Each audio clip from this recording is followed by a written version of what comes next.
이스라엘의 역사는 크게 두 가지의 역사로 나눠질 수 있습니다.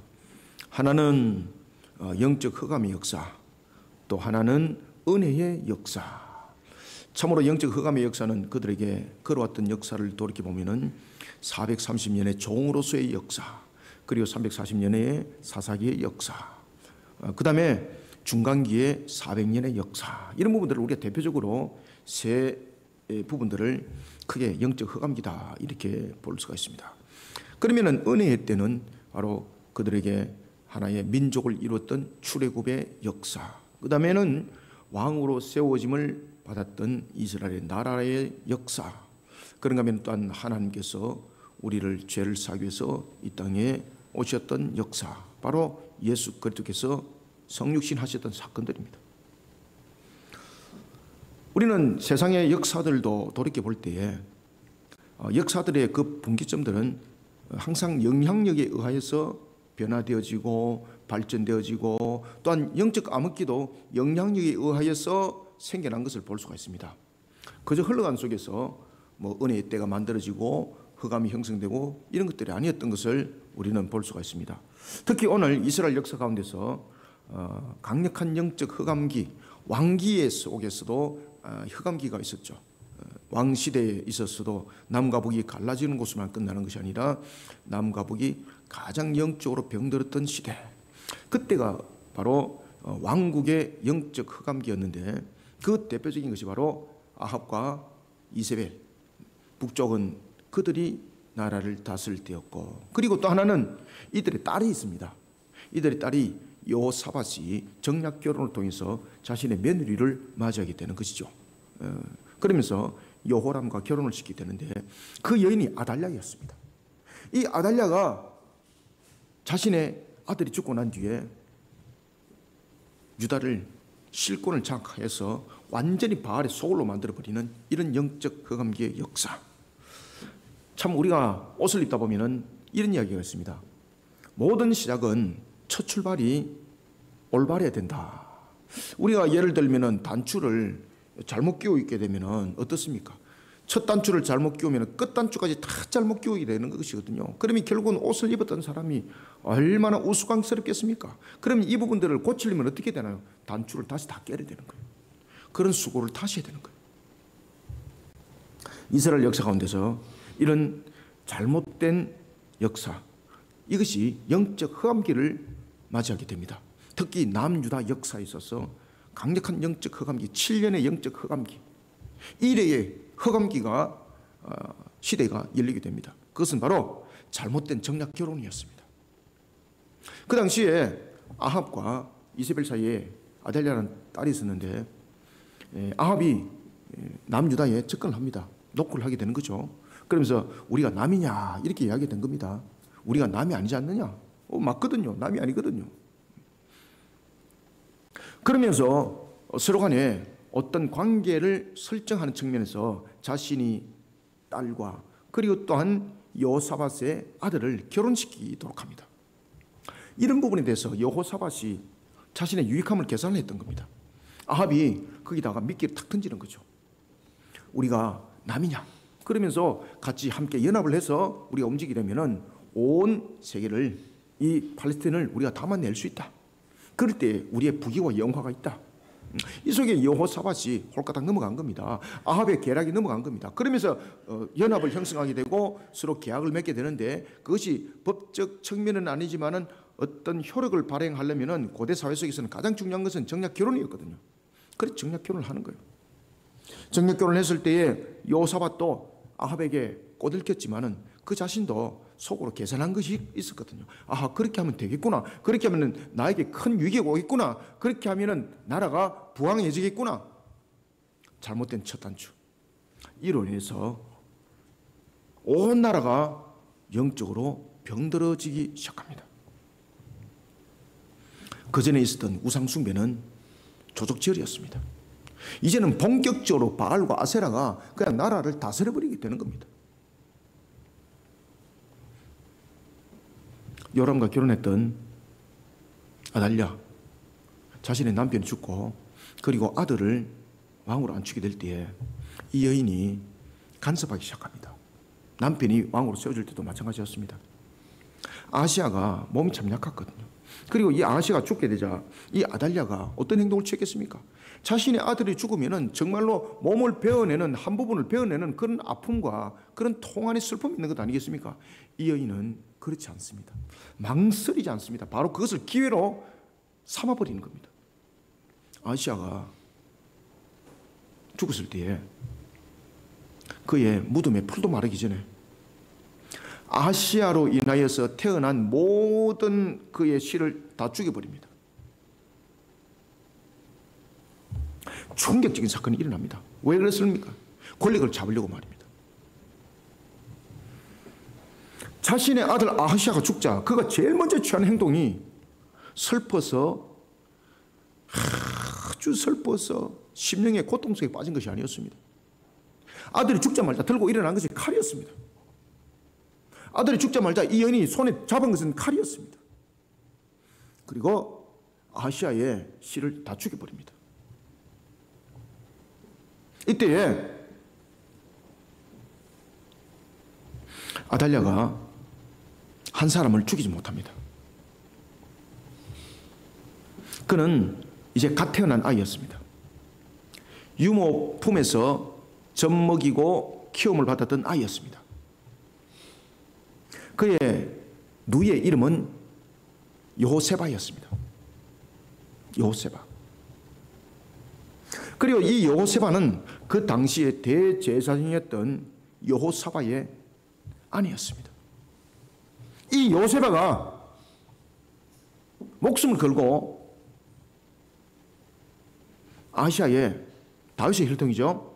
다윗의 혈통인 아시아의 이제 남은 하나의 생명 요아스를 품에 안고 도망을 가는 겁니다. 비밀리에 아무도 모르게. 알았다가는 바로 추적해서 죽임을 당하니까 아무도 모르게. 그리고 이 여인이 요셉아가 품을 안고 간 곳이 어디겠습니까? 자신이 남편이 대제사장이라고 그랬죠. 다른 곳으로 가지 않습니다. 가정으로 들어가지 않습니다. 어떤 안가로 가지 않습니다. 성전으로 들어가 버립니다. 그러면서 요아스가 성전에서 숨겨져서 6년 동안 자라기 시작합니다. 여러분, 성전에서 아이가 공개적으로 자라나게 되면은 사람들에게 소문이 나는 것은 기정사실이죠. 그러면 아이가 성전에서 있다는 사실, 성전에서 요아스가 자라고 있다는 사실, 아달랴가 모를 정도로 아주 비밀리에 통제와 엄격함 속에 이 아이를 키웠다는 사실입니다. 6년 동안 비밀이 안 샜습니다.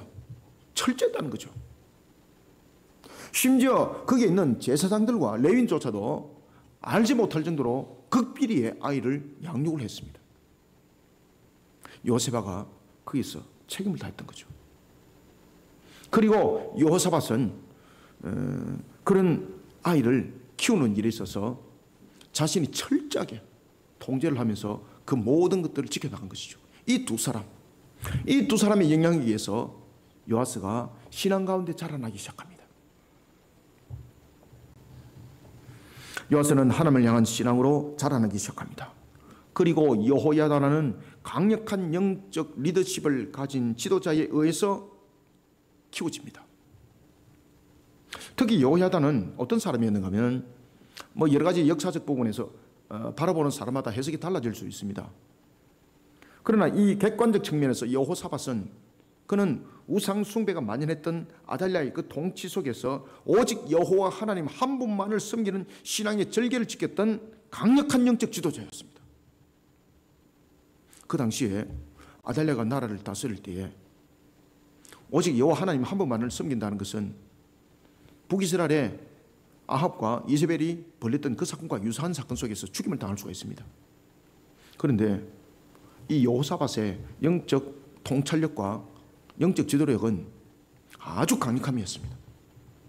근접할 수가 없을 정도로 강력함이었습니다. 그러다 보면은 사람들의 눈으로 띌 때는 독재적인 모습으로 띌 수도 있을 것이고 또는 자기 주관적 모습으로 띌 수가 있는데 항상 그러한 속에서 그가 강력한 카리스마를 그가 발휘를 할 수 있었던 가장 중요한 요인은 뭔가 하면요, 항상 그의 내면은 오직 여호와 하나님 한 분뿐이었습니다. 이런 여호야다의 영향력은 남유다를 7년 동안 영적으로 병들게 했던 아달랴를 몰아내는 종교개혁을 일으키게 됩니다. 아달랴가 유다를 병들게 만들었던 6년 그리고 제7년째 그 나라를 다스릴 때에 요사밧이 결정을 내립니다. 한 일에 이제 다윗의 언약을 세울 때다. 그리고 이 한 아이를 세워서 하나님의 언약이 살아있음을 온 백성에게 내가 선포를 할 것이다. 요사밧의 종교개혁은 우리가 시대에 지금 흘러왔던 종교개혁과는 다릅니다. 요사밧이 세웠던 이 종교개혁은 열왕기의 모든 종교개혁 가운데서 가장 위험한 종교개혁이었습니다. 왜냐하면 생명을 담보로 해야 되기 때문입니다. 자기가 권력을 쥐고 있는 자가 아니었습니다. 자기가 실권자가 아니었습니다. 제사장으로서의 위치에 불과했습니다. 그런 제사장이 종교개혁을 일으켜서 온 나라를 제도를 변화시켜버리는 그런 개혁은 요사밧이 모든 이스라엘 역사 가운데서 딱 한 번 있었습니다. 다른 종교개혁들은 지도자들이 정치 그리고 여러 가지 군사적 측면에서 권력을 쥐고 있던 사람들이 개혁을 일으켰습니다. 그런데 신앙인으로서 여호와 하나님을 섬기는 제사장으로서의 종교개혁을 일으켜서 나라의 제도를 완전히 바꿔버리고 그리고 왕에 대한 부분들을 완전히 바꾼 것은 여호사밧이 유일합니다. 그러니 이 여호사밧은 당시에 아달랴가 6년 동안 바알의 우상 숭배자들을 거느리면서 나라를 통치하고 있을 때에 그럼에도 불구하고 여호와의 신앙으로 그는 모든 신앙의 절개를 지켜나갈 때에 그는 이래를 마지막 선택으로 보는 겁니다. 그리고 그는 그 날을 자신의 생명을 내어놓는 날로 그는 선포하는 겁니다. 그리고 대종교개혁을 일으킵니다. 그때 종교개혁을 일으킬 때 모든 것의 핵심적인 그 역할들은 바로 제사장들과 레위인들이 비밀리에 아주 비밀리에 모든 부분들이 진행되어집니다. 심지어 여러분들이 잘 아시는 것처럼 다윗과 솔로몬 때에 24반열이 있었습니다. 그러면은 제사장들과 레위인들이 순차적으로 이렇게 예배를 드리고 또한 봉사를 하고 이런 부분들이 있어서 비밀이 셀 수도 있었습니다. 그런데 그 순차까지 전부 다 비밀 속에서 이 사람들이 일을 진행하도록 만드는 겁니다. 그 정도로 여호사밧이 영적 지도력이 아주 강력했습니다. 이런 속에 다윗의 혈통했던 7살의 요아스가 여호사밧의 종교개혁에서 유다 왕으로 세워집니다. 여호야다의 영향력은 무너진 나라의 신앙을 재건합니다. 사랑하는 성도 여러분, 우리는 영적으로 세상 가운데 영향을 끼치는 자들이 되어야 합니다. 우상 숭배가 만연한 나라 가운데 우리는 영적으로 영향을 끼치는 자가 되어야 합니다. 이것이 나라를 살리는 길이고 민족을 살리는 길입니다. 이런 중차대한 시기에 우리는 나라와 민족 가운데 영적으로 어떤 영향력을 끼치는 자가 되어야 될까? 우리가 여호사밧을 돌아봅시다.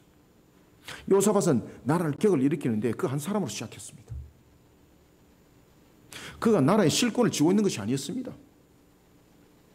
하나님 한 분만을 바라보고 일으켰던 종교개혁 역사가 일어났습니다. 우리는 오늘도 여호사밧의 그 모습을 돌아보면서 우리는 나라와 민족 속에 우리는 또한 우리가 살아나가고 있는 세상의 사회 공동체 안에 그런가 하면 우리의 신앙의 공동체 안에 어떤 영향력을 끼치는 자들이 되어야 될까? 세 가지의 영향을 그리고 세 가지의 신앙의 자세로 영향을 끼치는 자들이 되시길 바랍니다.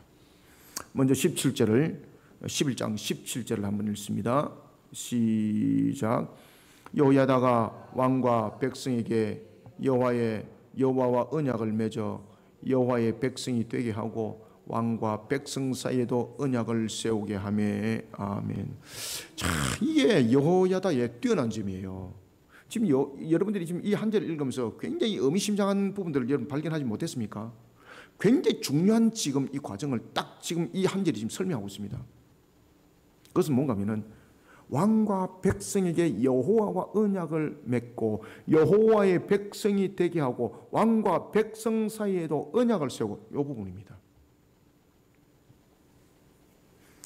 여호야다는 어떤 사람인가 하면요, 제일 먼저 여러분이 아셔야 될 것은, 왜 우리가 이런 말이 있지 않습니까? 말만 앞세우는 사람도 있잖아요. 그죠?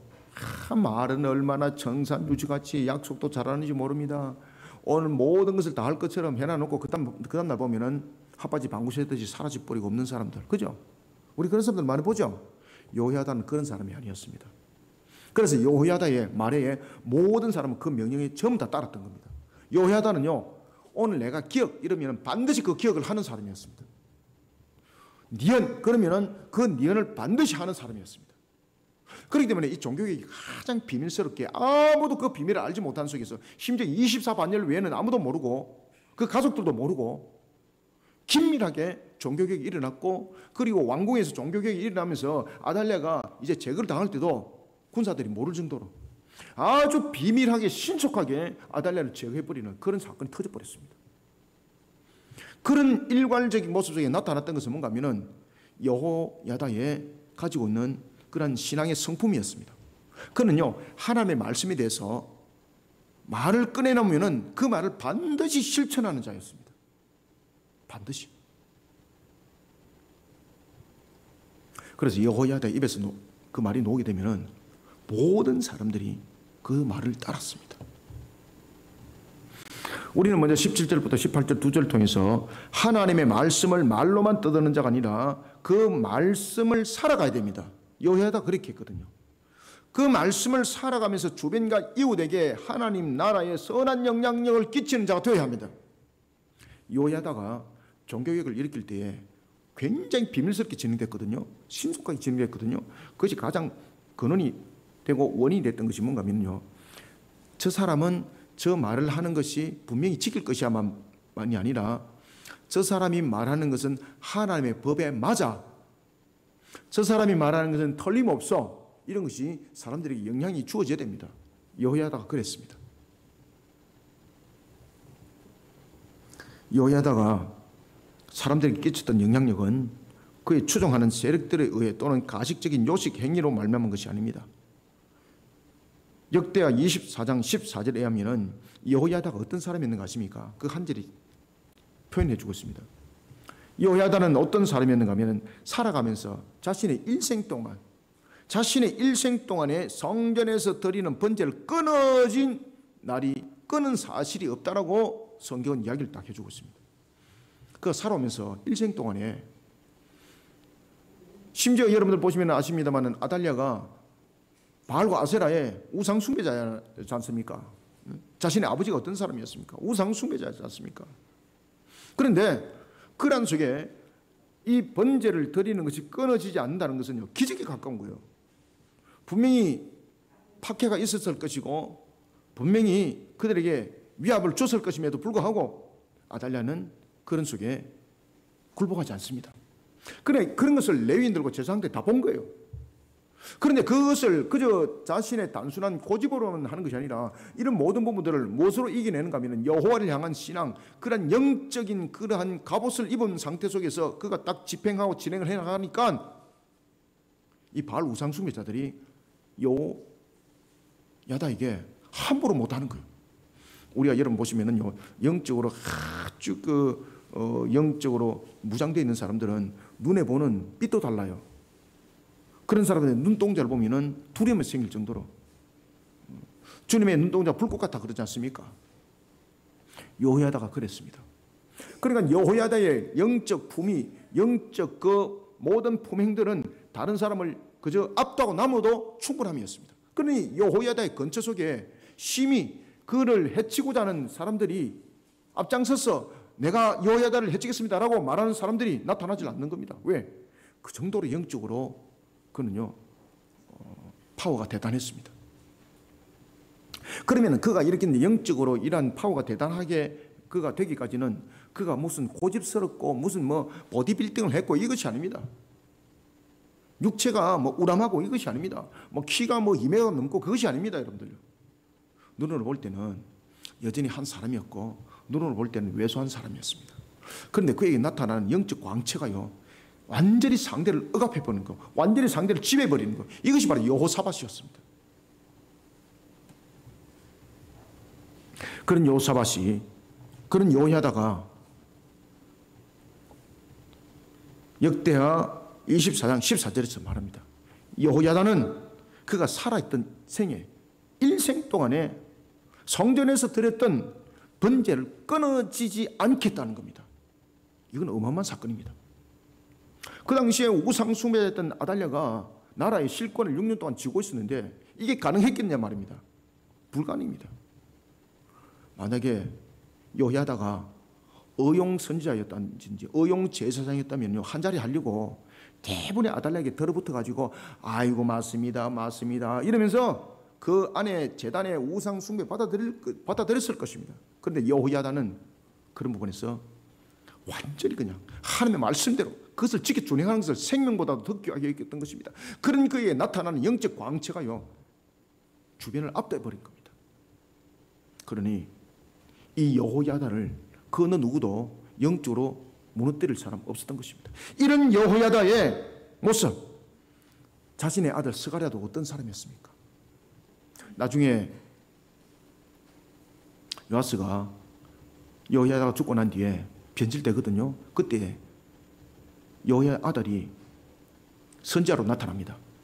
그리고 왕에게 선포합니다. 왕이여, 하나님을 직시하십시오. 그러면서 신앙으로 바로 이끌어 갔을 때에 요아스가 칼로 그를 죽여버립니다. 여호야다는요, 자식조차도 하나님 앞에 내어놓으면서 영적으로 강직하게 키웠습니다. 그는 아들 스가랴조차도 하나님을 향한 신앙관으로 하나님 앞에 키웠습니다. 이런 영적 영향력이 만들어지니까 성전에서 드리는 번제를 아달랴가 6년 동안 나라를 다스리는 우상숭배로 나라를 다스리는 그때도 성전을 지킬 수가 있었던 것입니다. 이것이 말로만으로만 아니라 그 말씀을, 하나님의 말씀을 지켜 준행함 속에서 나타났던 것이고, 이런 영향이 온 나라에 선한 영향을 끼치기 시작합니다.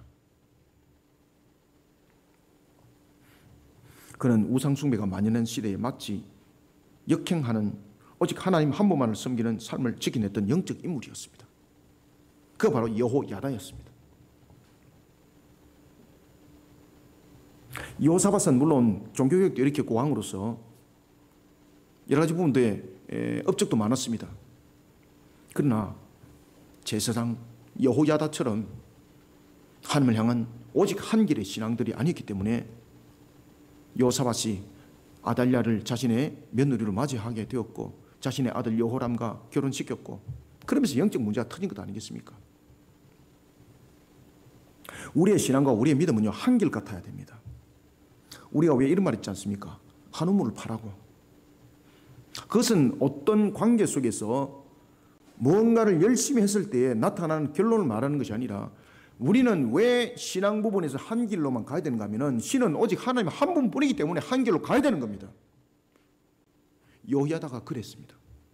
그런 속에 신앙의 광채가, 영적 광채가 세상을 압도하기 시작한 겁니다. 이런 속에 요아스를 6년 동안 숨겨서 키울 수가 있었고요, 요아스가 성전에서 자라고 있다는 사실을 아무도 모를 정도로 그렇게 비밀을 지킬 모습 속에서 살아왔던 겁니다. 여러분 생각해 보십시오. 여호야다도 아들이 있었습니다. 그죠? 아들의 이름이 스가랴거든요. 우리 여기 스가랴에서 나오는 스가랴 아닙니다. 동명인입니다. 그의 아들이 자라났던 것은 요아스도 그 속에 함께 있었다고 여러분 보셔야 되는 거거든요. 그러면 누구 입을 통해서든 간에 그 비밀이 드러나게 되어 있는데 온 가족들이 그 비밀의 하나가 됐던 것입니다. 여호세바도 마찬가지고 여호야다도 마찬가지고, 이 모든 부분들은 바로 여호야다의 강력한 영적 지도력인데, 이 강력한 영적 지도력이 어디서 나왔는가 하면 말로만 떠드는 신앙이 아니라 하나님의 말씀을 살아가는 신앙, 하나님의 말씀을 지켜 준행하는 신앙, 이것이 영적 파워가 됐고, 이것이 온 가정을 살렸고 온 가족을 지켰고 요아스를 지켰고 성전을 지키는 무기였습니다. 딱 한 가지 이것입니다.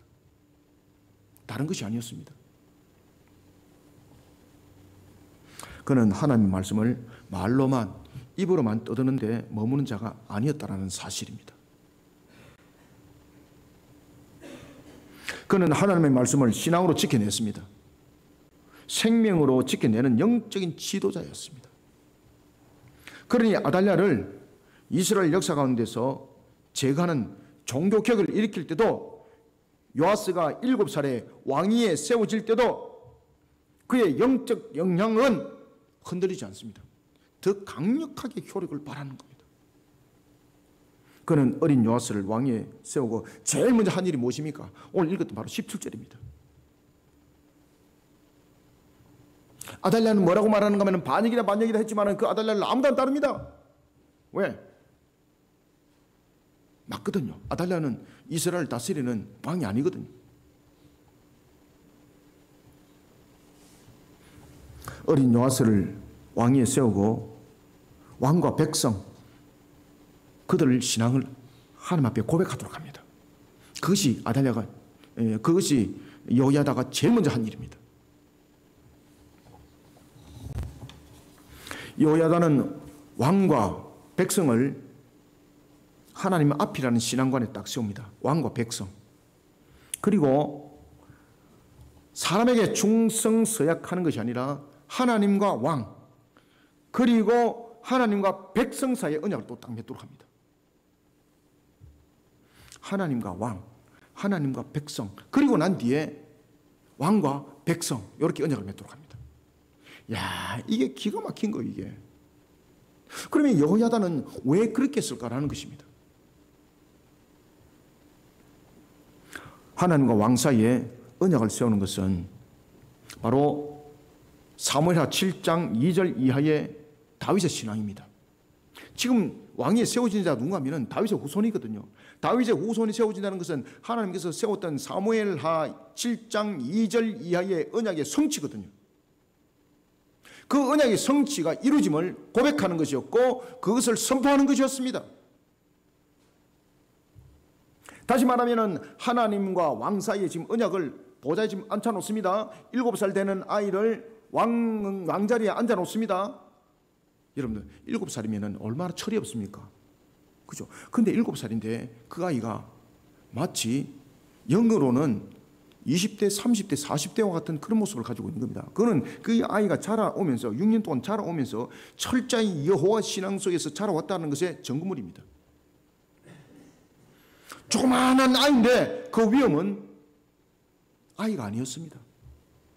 그러면서 여호야다가 요아스를 왕위에 세우면서 제일 먼저 한 것이 뭔가 하면 왕과 하나님과 언약을 맺게 하고 언약을 선포합니다. 그것은 바로 뭔가 하면 이 7살 난 아이가 얼마나 철이 없겠습니까? 그러나 그럼에도 불구하고 반드시 기억하라는 것입니다. 너가 이 왕자에 앉은 것은 너의 능력이 아니라, 너가 이 왕자에 앉은 것은 누군가가 너를 세운 것이 아니라 바로 사무엘하 7장 2절에 하나님께서 다윗을 통해서 언약하셨던 그 언약의 성취라는 것을 기억하라.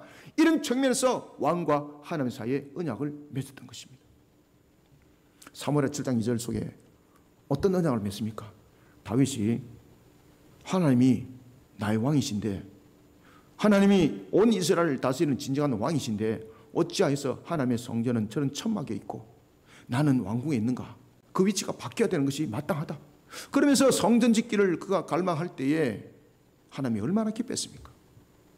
물론 하나님께서는 그 성전을 짓는 것은 다윗 때가 아니라 그의 아들 솔로몬 때에 허락했지만은 그럼에도 불구하고 다윗의 그 신앙을 하나님께서 받아들이는 거예요. 그 신앙을 받아들이면서 사무엘 7장에서 하나님께서 다윗의 언약을 맺습니다. 어떤 언약을 맺습니까? 다윗을 통해서 그 왕위가 견고할 것과 다윗뿐만 아니라 다윗의 후손을 통해서 그 왕위가 영원할 것을 언약을 했습니다. 그 언약이 성취입니다. 아달랴는 다윗의 혈통이 아니거든요. 이방인이거든요. 자신의 외할아버지는 엣발이에요. 엣발. 우상 숭배자, 우상 숭배자.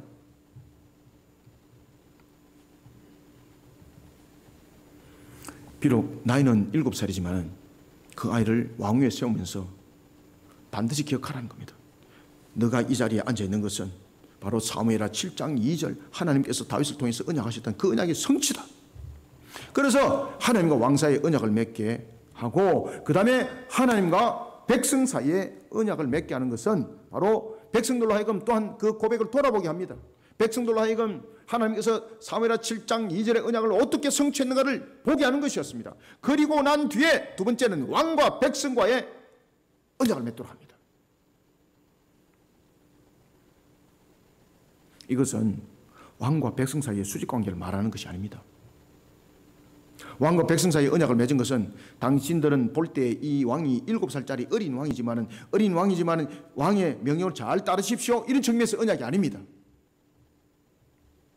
그래서 여호야다의 영적 뛰어남은 거기서 나오는 겁니다. 왕은 하나님의 법인 율법을 따라서 백성을 잘 다스릴 것을 언약하는 겁니다. 왕은 백성을 어떻게 다스려야 되는가? 자신의 어떤 용기와 자신의 결단으로 다스리는 것이 아니라 하나님께 주신 이 말씀으로 율법으로 나라를 다스리는 왕이 되라는 것을 백성 사이에서 언약을 하는 겁니다. 그러면 백성들은 바로 하나님의 말씀대로 그리고 하나님의 율법대로 백성들에게 명하고, 그리고 또 그 율법을 지켜 준행하면서 하나님의 말씀을 지켜 준행하면서 그러한 신앙 속에 명하고 견인해 나가는 왕의 명령, 그 명령에 백성들은 항상 복종하고 순종할 것을 지금 언약 속에서 체결하고 확립을 시키는 겁니다. 이게 여러분 여호야다의 뛰어난 점이었습니다. 놀라운 역사는 여기서 나타나는 겁니다. 이런 언약을 딱 맺고 난 뒤에 백성들 속에서 어떤 사건이 벌어졌을까? 백성들이 영적으로 회복이 되는 겁니다. 아하, 우리가 지금까지 우리가 우상 숭배 속에 빠져 있고 우리가 하나님을 바르게 보지 못했구나. 우리가 정말로 하나님을 믿어 의심치 말아야 되는데 우리의 신앙이 우상 숭배자로 빠져 있었구나. 그러면서 그들이 행했던 가장 첫 번째가 무엇이었습니까? 바알 산당을 전부 다 깨뜨리는 것이었습니다. 바알 산당을 찾아갑니다. 자신들이 손으로 지었던 바알 산당 다 깨뜨려 버립니다. 17절 18절 두 줄을 읽습니다. 시작.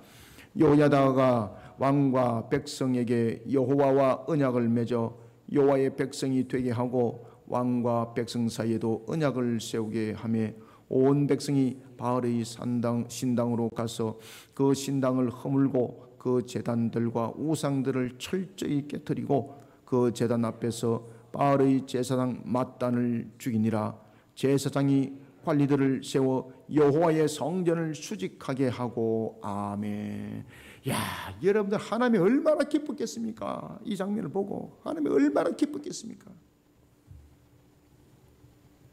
하나님의 말씀대로 그 말씀을 말로만 떠드는 자는 어디에도 하나님의 선한 영향력을 못 끼칩니다.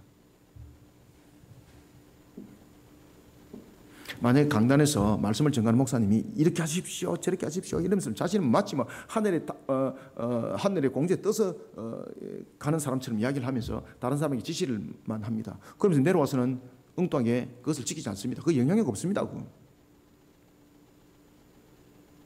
야, 우리 목사님은 저렇게 선포한 대로 저렇게 살아가더라. 이게 영향력입니다. 그러면 우리도 그렇게 살아가는 것이 마땅하다. 이것이 영향력입니다. 그런데 말은 실컷 잘해 놔놓고 말은 얼마나 청산유추같이 잘하는지 모릅니다. 하늘에서 마치 별을 따올 것처럼 이야기를 합니다. 그래 놔놓고 내려와서는 안 지킵니다. 그러니까 듣는 사람도 똑같은 겁니다. 듣는 사람도 그래, 야, 청산유수네, 참 말 잘하네, 야 좋다, 야 참 좋네, 야 기가 막히네, 이렇게 듣고 끝나버리는 겁니다. 신앙이 안 되는 겁니다. 하나님의 말씀을 말로만 떠들면은 선한 영향력은 나타나지 않습니다.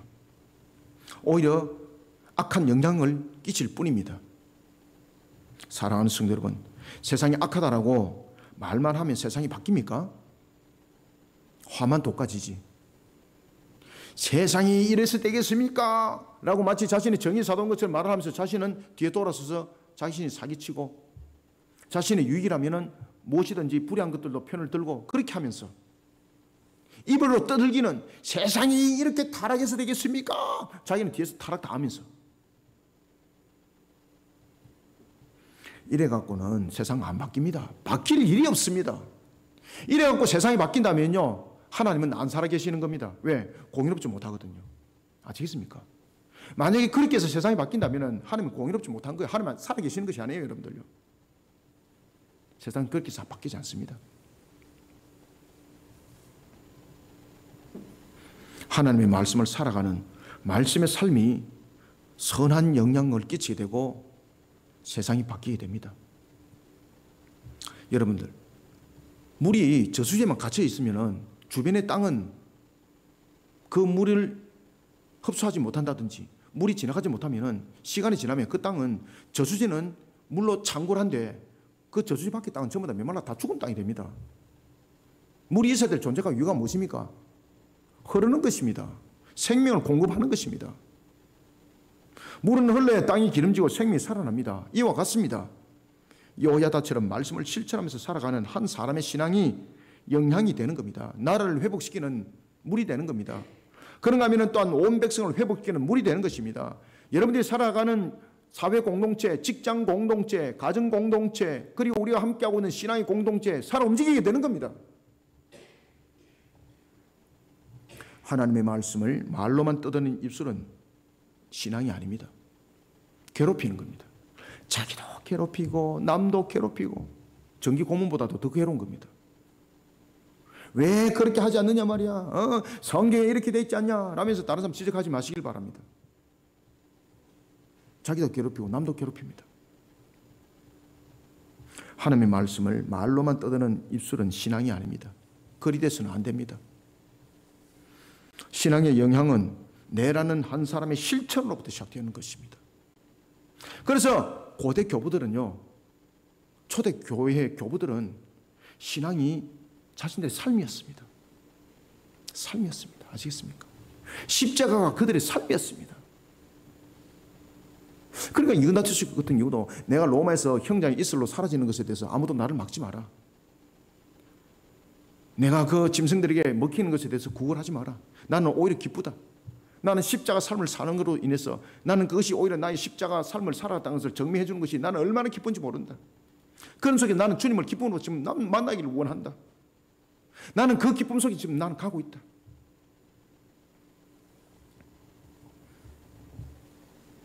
신앙의 근본은 주변을 변화시키고 분명히 이웃을 변화시킵니다. 그런데 말만으로서는 변화되지 않습니다. 유튜브 틀면 말은 얼마나 잘합니까? 그죠? 천상 뉴스입니다. 이야, 대한민국 내일 다 변할 것 같습니다. 근데 안 변합니다. 더 악해지고 있습니다. 앉아가지고 안수집사 장로 권사 앉아가지고 아멘 아멘 합니다. 근데 그들이 보니까 정치 그리고 여야에 보니까 핵심적인 인물들인데 못된 짓은 다 하고 앉아가 있습니다. 나라가 변하겠습니까? 안 변하죠. 앉아서는 아멘 아멘 하면서 그 삶을 안 살아가니까 나라는 그대로 병들어가고 있는 겁니다. 사회는 그런 대로 잘 될 것 같는데 그렇지 않는 겁니다. 차라리 그들이 없으면 오히려 경제는 그리고 교육은 노동의 현실들은 더 밝아질 것 같습니다. 그런데 예배당에 앉아서는 아멘 아멘 그러면서 십자가의 삶을 삽시다 그러니까 아멘 아멘 이러면서 노동 현장 가서는 그냥 머리에 띠만 두르고 그냥 자기 이익만 계산하고 들이받고 이게 무슨 그리스도인의 삶입니까 이게? 그러니까 세상은 더욱더 악해질 수밖에 없는 거예요. 선한 영향이 어디서 나타나고 있습니까? 오히려 주님을 욕되게나 하지 않는 건 모르겠습니다. 여러분, 신앙의 영향력이라는 것은 뭔가 하면은 내가 그 신앙을 살아가는 것입니다. 말로만 떠드는 것이 아닙니다. 사실을 살아가는 것입니다. 사실을 살아가지도 못하면서 그것을 신앙이라고 말하면은 무슨 소용이 있습니까? 선한 영향이 되지 않습니다. 신앙의 영향은 내라는 한 사람으로부터 시작하고 그것은 그 말씀을 지켜 준행함입니다. 내 한 사람부터 다른 사람 가지고 말하지 마시고요. 나는 정말로 그 말씀을 지켜 준행하는가? 여기에서 신앙 앞에 엎드리고 또 주님 앞에 또 엎드리고 나를 만들어가는 신앙. 나를 변화시킬 뿐만 아니라 내가 변하면은 공동체가 변하고 내가 변하면 내 주변이 변하는데 왜 공동체가 안 변하겠습니까? 그죠? 내 직장이 왜 안 변하겠습니까? 내가 변하는데. 내가 변하면 내 직장이 변하고 그보다 더 높은 단계가 변하게 되고 그보다 더 높은 단계가 계속해서 변화되는 것이 점진성을 가지고 있습니다. 그것을 우리는 선한 영향력이라고 말하고 있는 겁니다. 이런 선한 영향력을 끼치는 하나님 나라의 백성들이 다 되시기를 소원합니다. 그 다음에 두 번째 19절 한번 읽읍시다. 시작. 또 백성들과 가리 사람과 호위병과 온 백성을 거느리고 왕을 인도하여 여호와의 성전에서 내려와 호위병의 문 길을 통하여 왕궁에 이르매 그가 왕의 왕자에 앉으니 아멘. 7살짜리가 왕의 보좌에 앉았는데 사람들이 왜 기쁠까요?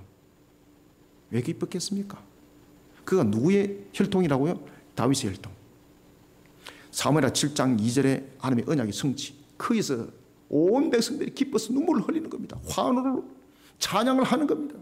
하나님 감사합니다. 하나님 감사합니다. 하나님 감사합니다. 우리의 어리석음 속에서 나라가 무너져 버릴 때도 주께서는 우리를 지켜보아서 이 언약을 지키시고 우리를 회복시키시니 감사합니다. 이런 찬양과 감사가 그 입술의 고백에서 터지는 거예요. 그래서 20절 보십시오. 온 백성이 즐거워하고 라고 말하잖아요. 온 백성이 즐거워하고. 7살짜리 앉혀놓고 뭐가 즐겁습니까? 왕이면은 능력이 있어야 되는데 7살짜리 무슨 능력이 있어요, 여러분들요? 우리는 19절부터 20절 통해서 두 번째, 하나님을 왕으로 섬기는 자들이 되시길 바랍니다. 하나님을 왕으로 섬기며 세상을 향해 하나님의 자랑거리가 반드시 되어야 합니다.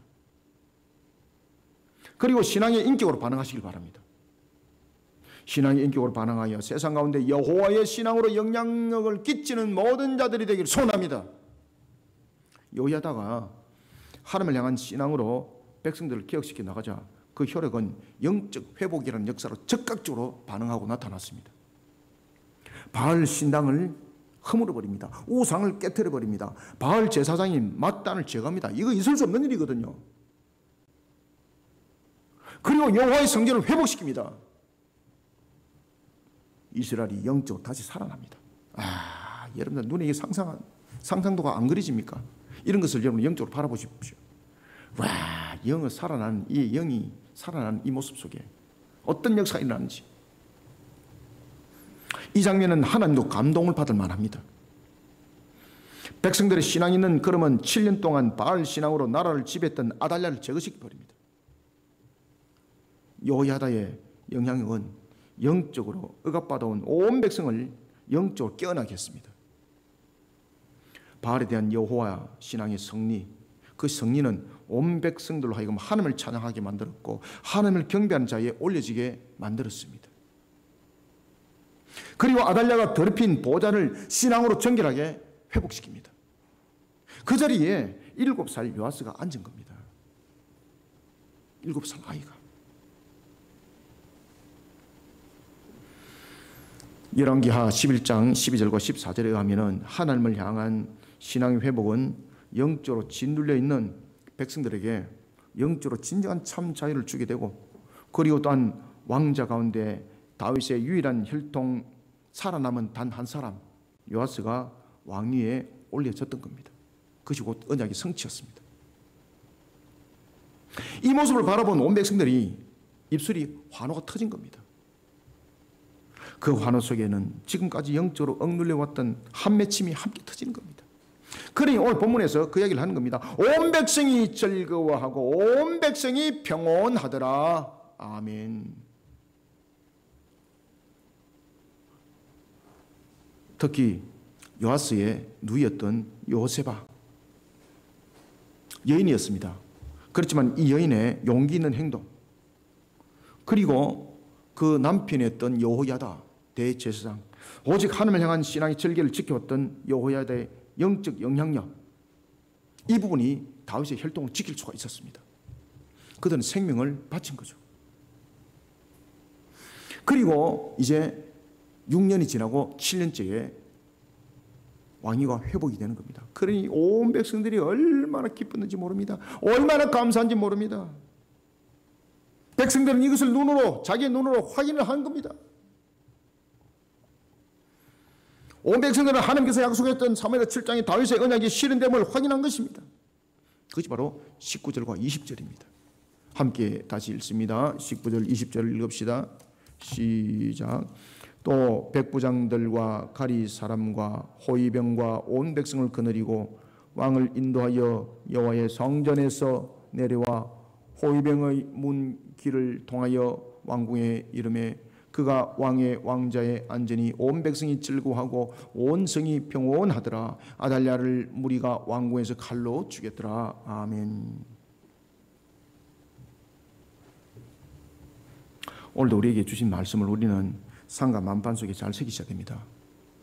사람은 그 자신이 어떤 것을 생각하느냐 참 중요합니다. 왜 그런가 하면은 생각에서 모든 것이 나오거든요. 그래서 그 사람이 어떤 것을 생각하느냐가 참 중요합니다. 그런데 그보다 더 중요한 것이 있습니다. 그것은 뭔가 하면은 어떤 행동을 하느냐입니다. 생각이 행동으로 옮기지 않으면 그건 생각이 생각으로 끝나는 겁니다. 대체로 영육 안에 건강한 사람들은 보면은 건강한 생각을 행동으로 잘 옮깁니다. 그런 사람들은 병도 잘 없습니다. 그런데 앉아 고민만 잔뜩 하다가 그런 사람들이 나중에 얼굴에 보면요, 근심, 우울, 초조, 염려 얼굴에 딱 써놨습니다. 그래서 우리가 무엇을 생각하느냐 참 중요합니다. 항상 영적으로 건강한 것을 생각하시길 바랍니다. 영적으로 음란한 것 생각하면요, 얼굴이 딱 음란이 딱 표난다니까요, 여러분들요. 그러면서 나타나는 것은 결국 뭡니까? 음란한 죄를 지어서 가는 거예요, 여러분들요.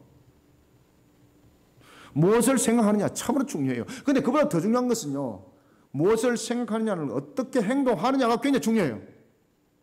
그런데 결론적으로 더 중요한 것이 있습니다. 그것은 뭔가 하면은 어떤 것을 생각하느냐, 그리고 어떤 행동을 했느냐. 그런데 결론은 더 중요한 것은 어떤 사람이 되느냐가 중요합니다. 아시겠습니까? 그래서 그 출발은 어떤 것을 생각하느냐로부터 출발하는 겁니다. 결론은 어떤 사람이 되느냐는 것이거든요. 여러분, 생각이 사람을 바꾼다는 거 이야기 들어보셨죠? 생각이 사람을 바꾸게 됩니다.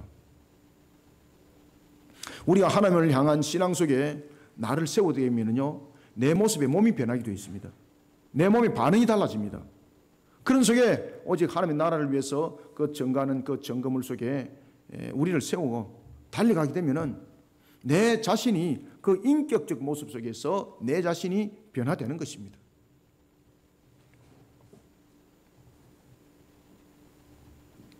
영적 안목이 달라집니다. 하나님의 영광을 나타내는 나의 모습, 하나님의 영광을 나타내는 나의 모습의 인격들을 만들어 가시길 바랍니다.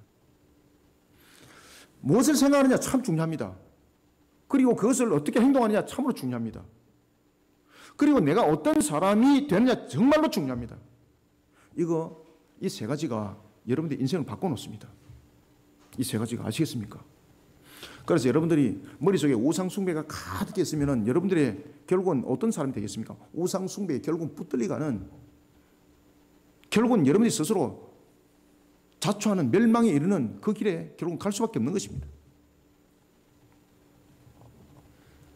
백성들의 영적 안목이 밝아지자 자신들의 선택은 무엇이었습니까? 자신들의 존재를 돌아보게 되는 거죠. 자신들이 지금까지 잘못 생각해왔던 걸 깨닫게 되는 거죠. 그러는데 자신들이 어떤 행동을 해야 되는 걸 알게 된 거죠. 그러면서 그들이 갔던 곳이 어디입니까? 바알 산당입니다. 바알 신당에 가서 어떻게 합니까? 바알 신당을 전부 다 깨뜨려 버리는 거예요.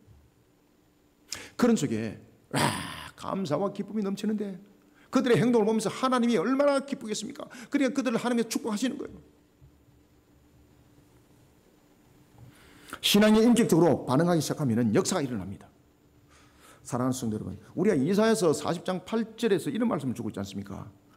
풀은 마르고 꽃은 시드나 우리 하나님의 말씀은 영원히 서리라고 말입니다. 우리가 하나님의 말씀대로 우리가 신앙 인격들을 만들어가고 우리의 모습이 그런 신앙의 모습들로 만들어갈 때에는 우리는 영원히 시들지 아니하는 그런 우리의 모습들로서 하나님의 축복의 중심에 세워진다는 것을 잊지 마시길 바랍니다. 세상의 것들은요, 시들 수밖에 없어요, 여러분들요. 세상이 주는 부귀와 영화, 그것이 나의 전부를 담아낼 수 없습니다. 무엇을 생각하느냐, 내가 어떻게 행동하느냐, 내가 어떤 사람이 되느냐, 여호와를 향한 여호야다처럼 이런 사람들이 되시길 바랍니다. 하나님을 왕으로 섬기고 세상을 향해 하나님을 자랑하는 자들이 되시길 바랍니다. 그것을 우리가 복음의 정의라고 말합니다. 그렇기 때문에 복음서에서도 주님께서 말씀을 주고 있습니다. 내가 너희들이 무엇이 필요한지 내가 이미 다 알고 있다. 그러니 너희들은 정작 구할 것은 하나님 나라와 그 의를 구하는 자도 되어라. 그러면 너희들의 모든 필요를 내가 다 채워줄 것이다.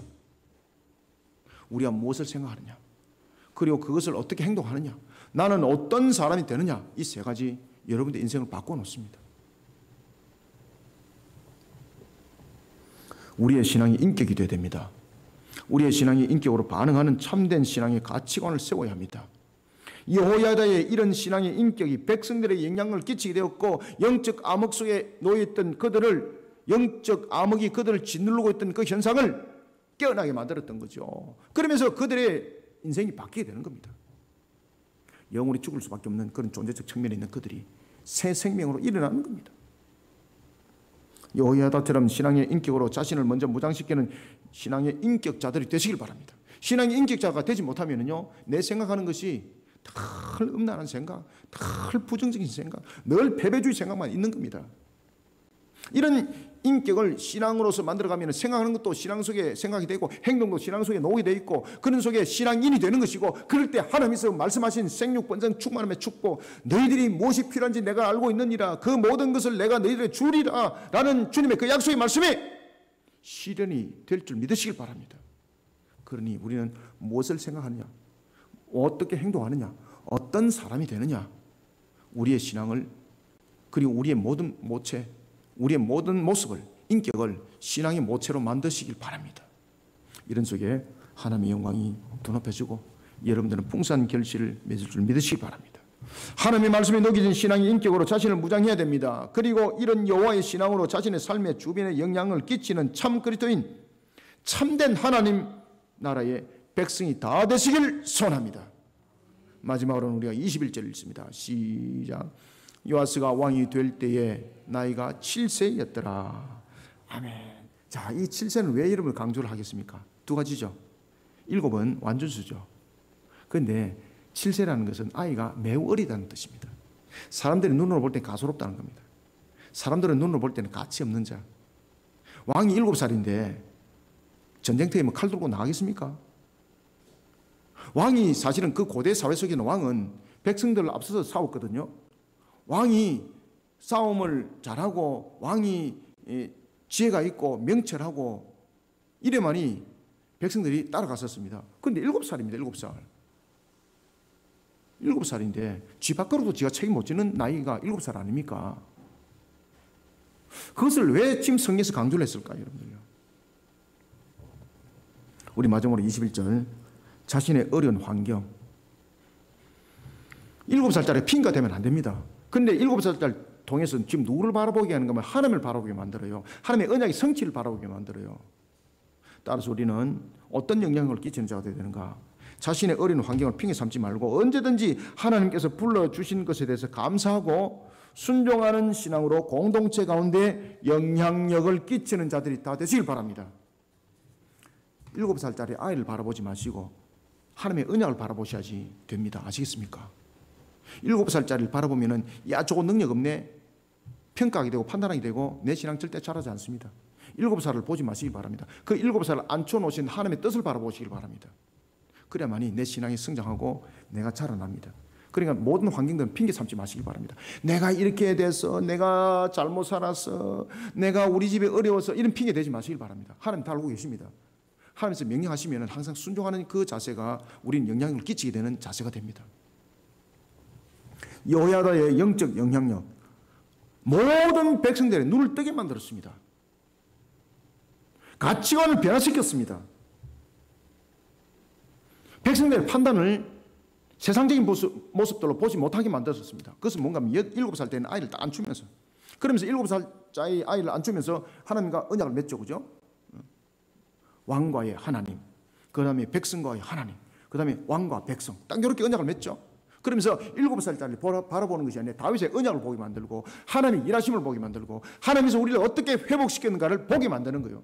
그러면 하나님은 지금 이와 같이 아달랴, 강력한 아달랴를 그를 제거하였고 7살짜리를 세웠지만은 이 7살을 통해서 하나님이 더 강력한 역사를 일으킨다는 것을 신앙 속에 보게 만드는 거예요. 7살짜리가 만약에 핑계가 됐다면은 아이고 나라가 망했네, 저 7살짜리가 앉아가지고 나라 완전히 다 덜어먹었네, 요라면 나라 끝나는 겁니다. 근데 그 7살짜리를 통해서 무엇을 바라보게 만들었습니까? 여호야다가 하나님을 바라보게 만드는 거예요. 하나님을 바라보게. 아시겠습니까? 왕의 보좌에 앉은 사람은 아이였습니다. 그것도 7살입니다. 나라를 이끌어갈 능력 없습니다. 자기 똥오줌도 가리기 힘듭니다. 그러나 아달랴를 제거한 그 자리에 앉힌 사람은 20살 청년도 아니었고 중장년도 아니었습니다.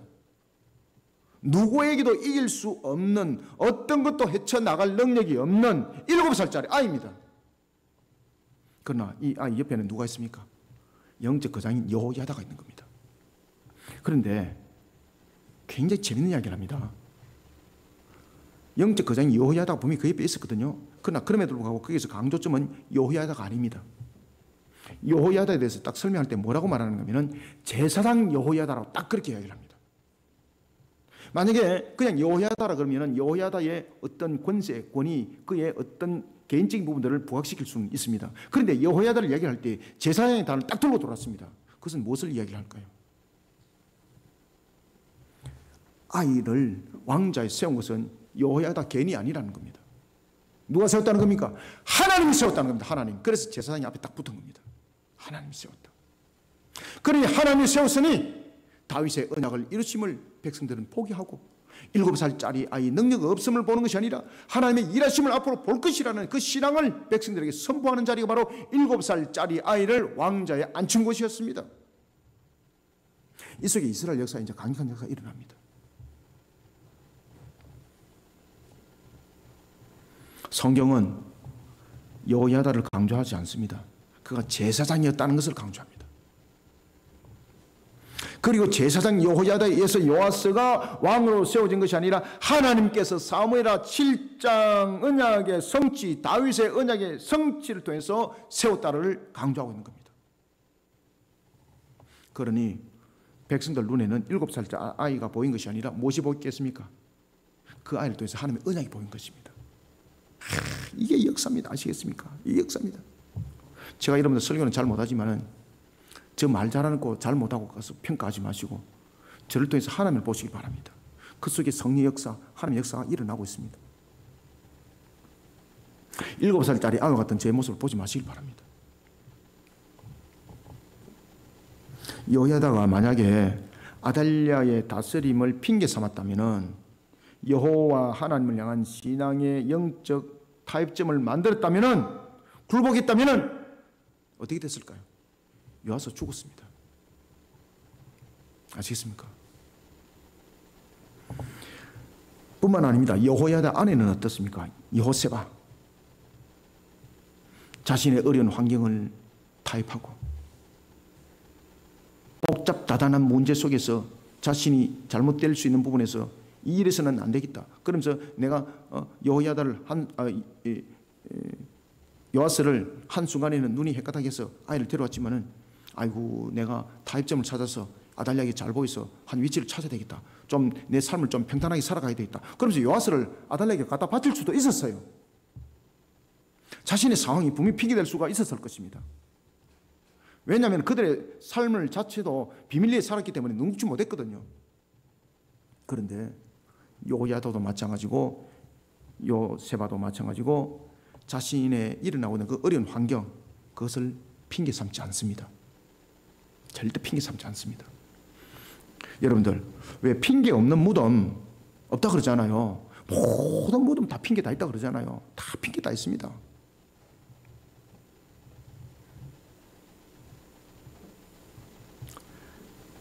요세바, 여호야다 이들은요, 하나님께서 불러주신 것에 대해서 감사했습니다. 하나님께서 요아스를 살려라 한 것에 대해서 감사했습니다. 생명을 걸고 그를 지켰습니다. 순종하는 길만 갔습니다. 결론은 하나님께서 맺게 한다는 그 믿음으로 갔습니다. 그리고 최후의 순간 종교개혁을 일으켰던 거죠. 드디어 역사가 일어났습니다. 7살짜리가 왕위에 올려지고 여호야다는 그 사명을 감당하는 부분에 중심에 쓴 것이 아니라 하나님이 그 중심에 서게 되면서 아달랴는 완전히 제거되어 버리는 역사가 일어났습니다. 이런 영적 영향이 온 백성들의 안목도 함께 바꿔버렸습니다. 7살짜리 아이, 연약한 아이를 이제 백성들이 보는 것이 아닙니다. 아이들은 연약한 아이를 보는 것이 아니라 하나님께서 실현하신 다윗의 언약을 바라보게 하는 것입니다. 21절을 다시 한번 읽읍시다. 시작. 요아스가 왕이 될 때 나이가 7세였더라. 아멘. 다윗의 언약은 단순한 언약의 성취가 아닙니다. 하나님과 이스라엘의 관계 회복을 담고 있습니다. 하나님이 왕으로서 이스라엘을 친히 다스린다는 신앙의 고백을 담고 있습니다. 사랑하는 성도 여러분, 자신의 어려운 환경을 핑계 삼자면 한도 없습니다. 끝도 없습니다. 제가 조금 전에도 말씀드렸잖아요. 죽은 사람 가운데서 그 핑계 없는 무덤이 어디 있느냐고요. 다 있습니다. 자신의 환경 핑계 삼다 보면요, 될 일도 안 됩니다. 자신의 환경을 핑계 삼기보다 언제든지 하나님께서 불러만 주시면 감사합니다. 감사합니다. 그리고 순종하는 신앙으로 나를 바꾸시고 내 주변을 바꾸시고 내가 일하는 공동체를 바꾸시고 가정을 바꾸시고 우리의 신앙의 공동체를 바꾸가는 저와 여러분들이 다 되시기를 소원합니다. 말씀을 맺습니다. 누구를 막론하고, 저도 마찬가지입니다만 누구를 막론하고 완전한 사람은 없습니다. 다 실수투성입니다. 다윗도 그렇지 않습니까? 그러나 그럼에도 불구하고 우리는 예수 그리스도 안에서 새로워진 생명이라는 것을 반드시 기억하시길 바랍니다. 우리는 예수 그리스도 안에서 새로워진 생명이고 거듭난 자들입니다. 이런 우리를 하나님께서 이 땅에 두신 이유는 무엇일까를 기억해 주셔야 됩니다. 이 땅에 나를 왜 뒀는가? 그러니까 그 속에 내 존재와 가치가 있는 겁니다. 이것을 모르니까 내 존재와 가치를 잊어버리는 겁니다. 지금 여기 있는 모든 여러분 앉아 계시는 분들은 전부 다 주님께서 이 땅에 두신 목적이 있거든요. 그러니까 여러분들 전부 다 존재와 가치가 세상과도 바꿀 수 없는 존재와 가치를 가지고 있는 거예요. 그런데 그 존재와 가치 속에서 주님께서 세우신 그 목적을 왜 이행을 안 하십니까? 생각을 항상 신앙의 인격으로 가지시길 바랍니다. 행동을 신앙의 인격으로 표현해내시길 바랍니다. 그리고 신앙의 인격의 사람이 되시길 바랍니다. 그러면 주님이 얼마나 기뻐하는지 모릅니다. 주님이 여러분들 다 바꿔버립니다. 거듭난 자답게 우리는 살아야 되고, 그리고 새로워진 생명답게 살아야 됩니다. 이 땅에 우리를 남겨두신 이유가 무엇입니까? 이런 복음적 삶을 살으라고 우리를 이 땅에 두신 겁니다. 우리의 복음적 삶은 어떤 내용을 담고 있습니까? 하나님의 택한 백성, 이 길을 잃어버린 백성, 하나님께서 구원하시고자 예정했던 그 자들을 우리의 복음적 삶을 통해서 부르는 겁니다. 그런데 우리가 지금 그런 삶을 살지 않고 있습니다. 그럼 주님으로부터 해초리 맞습니다, 여러분들. 하나님께서는 복음적 삶을 통해서 하나님의 택한 백성들을 주님 품으로 부르고, 그리고 또한 그들을 일깨우고 그 목적으로 우리를 이 땅에 두셨습니다. 우리를 구원에 이르는 천국 백성으로 삼는 것만이 목적이면 우리가 예수 그리스도를 믿는 즉시 우리는 천국으로 그냥 바로 그냥 다 가버려야 됩니다. 그런데 우리를 이 땅에 지금 뒀잖아요. 둔 것은 목적이 있기 때문에 뒀다는 이야기거든요. 그런데 우리는 지금 그 목적을 살아가지 못하고 있습니다. 그런데 우리가 얼마나 부끄럽냐 말입니다. 생각하는 것이 잘못됐고 행동하는 것이 잘못됐고 나타내는 인격으로서 잘못된 부분들이 있으니까 역행을 하는 겁니다. 그러니까 나라가 거꾸로 가는 겁니다. 그러니까 세상이 시끄러운 겁니다. 주님께서 우리를 이 땅에 두신 목적대로 살아가면요, 세상이 아름다워요, 여러분들. 사랑하는 성도 여러분, 세상은 우리에게 허락된 공간입니다. 하나님께서 영향력을 끼치라고 허락하신 공간이기도 합니다. 예수를 닮은 신앙의 인격을 세상 가운데 마음껏 흘려보내시길 바랍니다. 흐르는 물에는 은혜가 있습니다. 흐르는 물에는 생명이 있습니다. 하나님이 기뻐합니다. 주변과 이웃에게 하나님 나라에 선한 영향을 끼치는 자들이 다 되시길 바랍니다. 이것이 우리가 이 땅에 남겨진 목적들입니다. 자신의 어려운 환경 핑계 삼지 맙시다. 저도 어렵습니다. 안 어려운 사람 어디 있습니까? 그런데 주님께서 우리를 불러주신 것에 대해서 항상 감사합시다.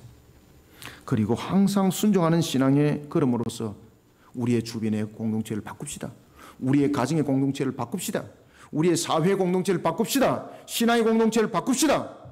이런 영향을 끼치는 자들이 다 되시기를 주님의 이름으로 축원합니다. 하나님 감사합니다. 주님께서 오늘도 우리에게 주시는 말씀, 생명의 꼴의 양식, 살아 움직이는 말씀이 되게 하여 주옵소서. 오늘도 주신 말씀으로 우리를 녹여주시고 오늘도 주신 말씀으로 우리를 새롭게 하여 주옵소서. 살아계셔서 역사하시는 주님을 믿음의 눈으로 바라보며 달려가길 원합니다. 주께서 오늘도 우리에게 주신 말씀이 살아서 움직일 때에 이 한날에서는 금의 말씀이 되게 하여 주옵소서. 주님께서 주신 말씀이 우리에게 이 한날에서는 금의 말씀이 될 때에 우리의 혼과 육과 골수를 찔러 쪼개어 우리의 생각조차도 신앙이 인격으로 바뀌어지고 우리의 행동조차도 신앙이 인격으로 바뀌어지고 우리의 모습들이 신앙의 사람들로 거듭나서 하나님의 창조 목적과 이 땅에 우리를 두신 목적을 성취한 자들이 되게 하여 주옵소서.